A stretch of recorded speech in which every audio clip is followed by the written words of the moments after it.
जय श्री राम दोस्तों, कैसे हैं आप सब। दोस्तों, जब कभी भी कोई नया सेक्शन बनता है या कि सेक्शन की स्पीड को अपग्रेड किया जाता है तो हमने हर बार एक वर्ड सुना है कि यार पहले इसका सीआरएस ट्रायल्स होगा और सीआरएस ट्रायल के बाद ही सेक्शन पे ट्रेनें चलेंगी।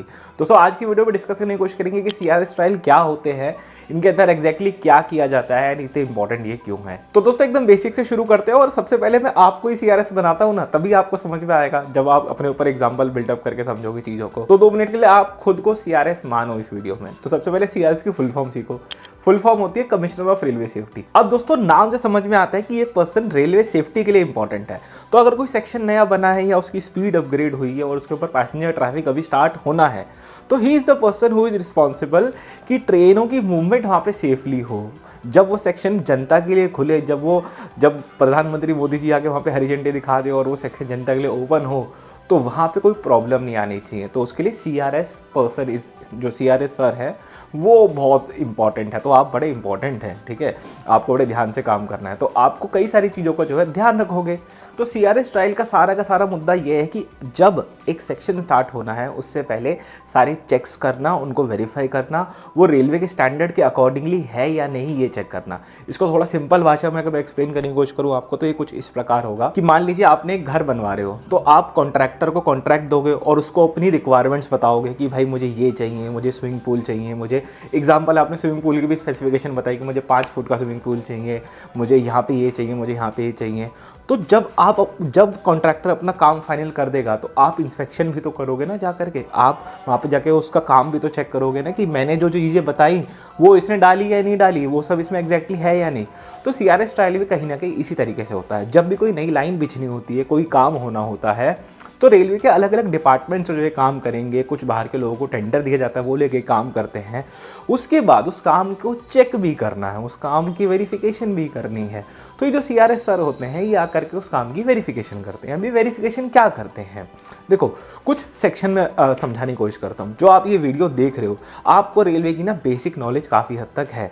मैं जो सीआरएस की बात कर रहा हूँ, अपने सीआरएस का इंस्पेक्शन कार भी देखी होगी आपने, हो सकता है कहीं पे सीआरएस ट्रायल होते हुए भी देखा हो। इस टाइप की एक कार होती है जिसमें बैठ के सीआरएस सर इंस्पेक्शन कर रहे होते हैं।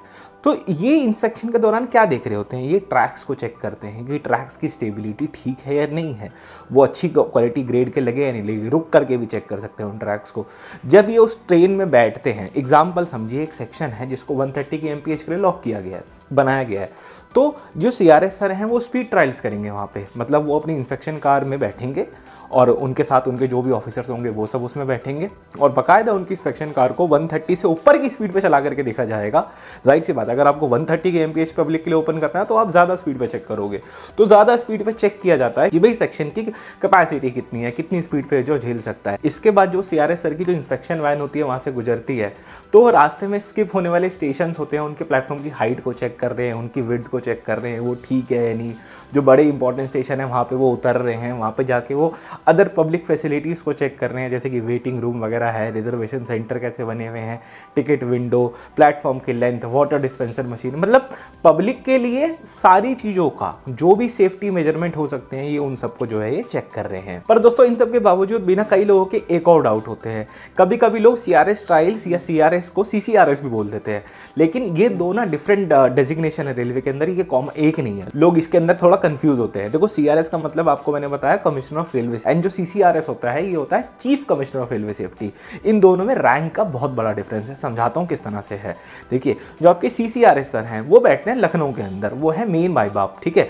उनके नीचे आते हैं 9 सीआरएस जो अलग अलग जोनल रेलवेज के अंदर बैठे। जो सीसीआरएस सर लखनऊ में बैठे हैं उनको असिस्ट करने के लिए 5 डीवाईसीआरएस यानी कि डेप्यूटी कमिश्नर रेलवे सेफ्टी होते हैं जो उनको असिस्ट करने के लिए वहां बैठे हैं, और 2 अलग से और डीवाईसीआरएस यानी कि डेप्यूटी कमिश्नर रेलवे सेफ्टी वो बैठते हैं मुंबई एंड कोलकाता के अंदर, जो कि अदर जोनल रेलवेज वाले सीआरएस है, उनको किसी प्रॉब्लम में या उसमें असिस्ट करेंगे, ठीक है। तो आपको पूरी हायरार्की भी समझ में आ गई। सबसे पहले सीआरएस सर हैं, उनके ऊपर हैं डीवाईसीआरएस यानी कि डेप्यूटी सीआरएस, और उनके ऊपर आते हैं सीसीआरएस। ये सारी एक हायरार्की में जो है वर्क करता है। तो आई थिंक अब आपको कंफ्यूजन नहीं होगी कि सीआरएस और सीसीआरएस क्या होता है। इन्हीं सीआरएस ट्रायल के अंदर जब ये होते हैं तो आपने कभी कभी सुना होगा ऑक्सीलेशन ट्रायल्स भी होते हैं। ऑक्सीलेशन ट्रायल जहाँ तक मुझे समझ में आता है आरडीएसओ करवाता है। और ये ऑक्सीलेशन ट्रायल्स होते हैं, एक बेसिक भाषा में समझ लो कि जब एक ट्रैक बन करके तैयार हो गया, सब कुछ ओके हो गया, तो वहाँ पे ट्रेन चला के देखेंगे आरडीएसओ, वो ट्रैक की वाइब्रेशन से हर चीज़ को चेक करेगा, जिसके अकॉर्डिंगली वो परमानेंट स्पीड रिस्ट्रिक्शन या टेम्परेरी स्पीड रिस्ट्रिक्शन वो डिसाइड किए जाते हैं कि किस जगह से क्या प्रॉब्लम आ रही है, जिसलिए वहाँ पे ब्लॉक लिया जाएगा, वहाँ पे स्पीड को कम करना पड़ेगा और फिर एक सेक्शन को ओपन कर दिया जाता है। जैसे एग्जांपल समझो, आप दिल्ली से कानपुर 400 किलोमीटर का सेक्शन है, इस 400 किलोमीटर के सेक्शन में ऑक्सीलेशन ट्रायल्स हुए होंगे किसी टाइम में, जहाँ पे फिक्स किया गया होगा कि भाई इस खंबे, ये ऊपर से एक फ्लाईओवर गुजर रहा है, उसका ये खंबा है, वहाँ पे ज़्यादा वाइब्रेशंस हो रही हैं, बिकॉज ऑफ दैट हम स्पीड कम करके निकालेंगे। तो अकॉर्डिंगली सेफ्टी के हिसाब से वो स्पीड को वहाँ पे कम करके निकालते हैं।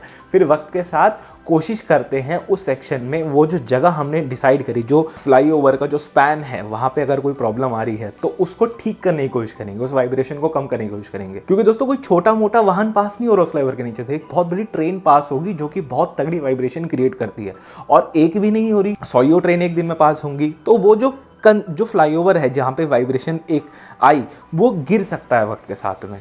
तो उन चीज़ों को ध्यान में रखते हुए ये सब किया जाता है। और ऑक्सीलेशन ट्रायल्स आपने इस तरह से सुने होंगे। तो दोस्तों मैं उम्मीद करता हूँ कहीं ना कहीं आपको समझ में आया होगा कि CRS ट्रायल्स क्या होते हैं। थोड़ा सा मैंने इसमें ऑक्सीलेशन ट्रायल समझाने की कोशिश भी करी। यदि आप में से कोई एक ऐसा पर्सन इसको देख रहा है जो रेलवे से रिलेटेड है या उनको अपने डिपार्टमेंट के लिए इसको सीखना है, तो भाई मेरे हिसाब से आपको इंजीनियरिंग मैनुअल पढ़नी पड़ेगी। इंजीनियरिंग मैनुअल के अंदर इसको बहुत डिटेल में समझा रखा है, जहाँ पे आपको टेक्निकल स्पेसिफिकेशन और साथ में RDSO के कुछ रूल्स भी समझने पड़ेंगे, तब आप CRS ट्रायल को एक डिपार्टमेंटल लेवल पे समझ पाएंगे। इस वीडियो के अंदर हमने एक जनरल चर्चा करी है कि जिस इंसान को CRS के बारे में कुछ भी नहीं पता, वो इसको कैसे जो है समझ सकता है। ठीक है, यदि आपको कोई भी डाउट है तो प्लीज़ मुझे कमेंट में जरूर से बताइएगा। इस वीडियो में फिलहाल इतना रखते हैं, मिलते हैं आपसे बहुत जल्द एक और वीडियो में। जय सिया राम।